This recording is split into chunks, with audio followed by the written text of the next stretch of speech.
तो hello guys, my new blog. तो आज हम मेरी मम्मी बनाने वाली है खाना, वो भी छत पर। तो अभी चलते हैं, इसको बोल लेंगे छत पर। अभी देखते हैं क्या होता है छत पर। ये हमारी कुत्ती बैठी है।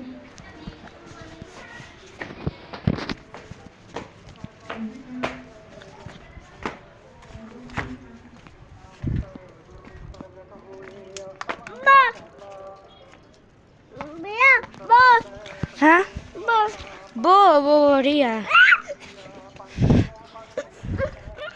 मम्मी रो ला गयो बोल करेगी।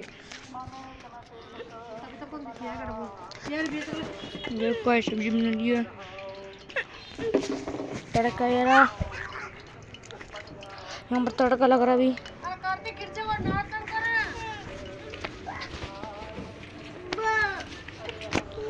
नीचे होने ऊपर है, ए बड़ी खड़ा पड़ी है भाई। मम्मी